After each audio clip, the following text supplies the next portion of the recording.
What's poppin', everybody? Cerebral24 got a nice little Magnozma game for you guys, going up against a pretty similar deck, another energy acceleration deck, Tapu Bulu with a Vikavolt. Interesting deck that grabs the shit from the energies from the deck, and the energy recycling cards you use are basically to shuffle the cards back in the deck. So in ways you could say it's more consistent than something like Dusk necrozma magnezone, but at the same time our deck is much stronger because necrozma GX, dusk necrozma GX is stronger than Tapu Bulu. Has a few very significant advantages. But anyway, we're going to open up with my Magnemite here. And I actually have the rare candy and the Magnezone in hand, but we don't have any other basic Pokemon. So this can be pretty risky. But at the same time, since I see, okay, my opponent's playing Tapu Bulu, then maybe I can afford to make the risk and be sort of safe, leave that there active.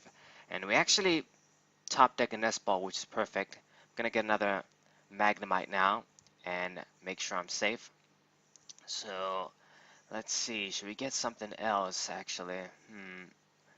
Because I do have the switch, so maybe we could switch into somebody else. So it's a little interesting. Let's see, so let me get the Dialga GX here. You're gonna use the switch, and it seems I'm gonna go with the N here. I'm not gonna wait for the rare candy. Normally I do this if I have the rare candy and Magnezone and I'm feeling kind of safe. I kind of wait, but I guess we're gonna go with the more consistent option here. I guess not miss a beat with a supporter. Draw cards, attach cards. So gonna get another nest ball here. Grab another Magnemite. We're gonna play down our Duskmane necrozma GX, and I do have my metal energy here, so we're going to draw a bunch of cards with Dialga. So I guess it kind of paid off. I do have the Ultra Ball and a rare candy in hand anyway. So if my opponent doesn't end, we get the Magnezone next turn anyway. So worked out that way. So looks like my instinct was correct. And my opponent opened up with Tapu Bulu GX, has an energy on. It can attack quick, I guess. That's one of the benefits. Doesn't have a weakness, but it has 10 less HP, and its attack, it's kind of, he needs the choice band to get one-hit knockouts. So that's the thing. Without the choice band, he can't kill Duskmane necrozma GX, and anybody else for that matter. Big basic GX Pokemon like that and the stage ones. For me, it's easier. So instantly he got out on his basically second turn, the Vikavolt out, and gets a super quick one-hit knockout on my Dialga GX. So we only got one attack off. So yeah, it really is who sets up faster and starts getting those big knockouts is going to win. And hopefully we can retaliate as well here, because I do have my Ultra Ball, Rare Candy, and we have a bunch of cards we can use here. So going to discard two metal energies, grab the Magnezone, and we're going to evolve into our Magnezone basically. And I should have, I guess we can use the GX tag if I don't get the fourth energy, but I'm going to aim to use N and get the fourth energy. I don't really usually want to use the GX attack so early, but I guess it's an attack that you kind of have to use when you're down in prizes. So if you're winning, you can't even use it.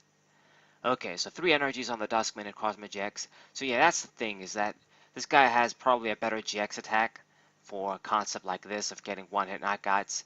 His attack is much stronger, knocking out basically GX Pokemon, even stage 1s, without worrying about add-ons. And the 10 extra HP really helps. So he has to get a choice band on the Tapu Bulu to be getting one-hit knockout. So this is why this deck is probably slightly weaker compared to mine. So we didn't manage to get an energy, so too bad. But I guess that's what Sun Eclipse GX is for. I'm gonna get my knockout here anyway, and we're still in the race. We're managed to retaliate. So the question is basically, he has to miss a turn of attacking, or just not manage to get a knockout. And he's already kind of in a rough spot, doesn't have another attacker, forced to promote the Oranguru there, so he's gonna need a float stone to move it out of the way too, or some shit. So played the nest ball, grabs the Tapu Bulu GX, puts a choice band on, and he's gonna use N. It's a good thing to use against me, I guess, now that I have such a big hand. He's only gonna get 2 extra cards himself, but he's kind of in a rough spot. He needs an energy, he needs a way to retreat the Uranguru there. So he does have the grass energy. Strong charge is going to grab 2 more energies on him. So does he have a way to retreat to get the knockout on Dusk main and Crossman? It seems he doesn't. So this is basically great for me. We're going to use our random receiver here.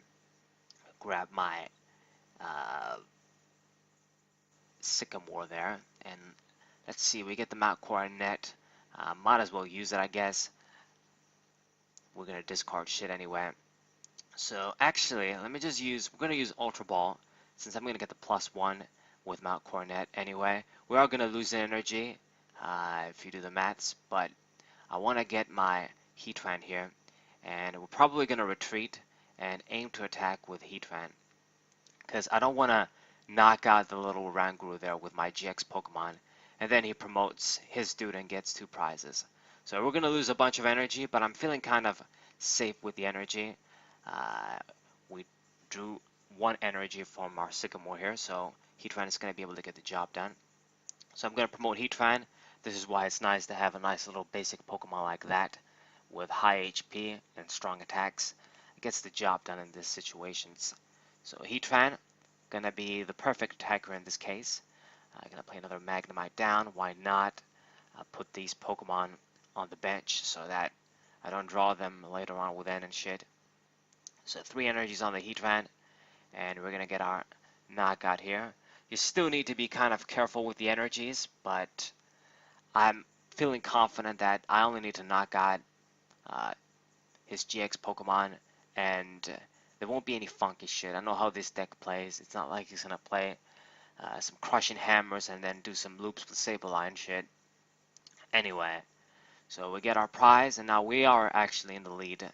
I get my Solgaleo from the prizes, and he promotes Tapu Bulu GX. Doesn't really have much of a choice, and if he doesn't find a way to do Guzma or some shit like that, you know, if he just knocks out Heatran, there's no problem with me. I'm just gonna promote my Duskman across my GX and get a knockout. He did remove the Mount Coronet with Field Blower, but I'm not really that worried. We have our Scala in hand too. I already have an energy retrieval in hand, so I can either grab a letter or another energy retrieval from the deck. I should have at least, I should have energy retrievals. There's no way all of them are prized, and maybe there's even a letter too. So let's see. So he's doing some shit, getting another Tapu Bulu ready, but he's kind of in a rough spot. He uses the Tapu Wilderness GX attack. Don't even see the point, but I guess he didn't discard energies this way. Can't even get the healing off. And with Duskmane and Necrozma GX, I'm basically gonna get an easy knockout. And the thing about it is that if I even get lucky and get something like the Fury Belt in hand, that's even worse for him because even with the Choice Band, he can't get a one-hit knockout. So, yeah. Let's get the Professor's Letter here, checking if I have enough energies, of course, in the deck first.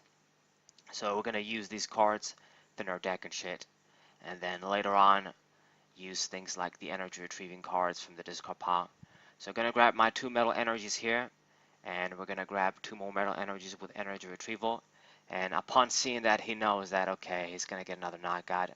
I basically probably lost the game. You know, one thing that he could have done maybe is pull the Magnezone and try and kill that with Lysander or something.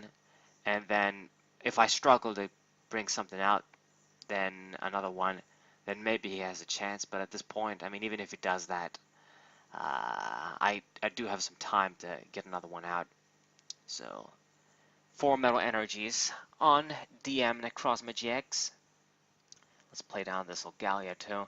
Yeah, I can even use that to sort of power up my dudes. And we're gonna use our big attack, get the knockout, super easy, no worries about add-ons, 220 damage, excellent. And I only need to knock out one thing. He can't really do much. We get some useful shit from the prizes, an energy retrieval and the float stone. And I mean, he can N, since my deck never really kind of has ways to deal with N. I just don't ever use like Urangurus and shit like that. So that's the only thing that he could do to maybe buy some time. But it seems like he can't even do that. He uses Sycamore, and as soon as he used Sycamore, I knew that, okay, it's GG.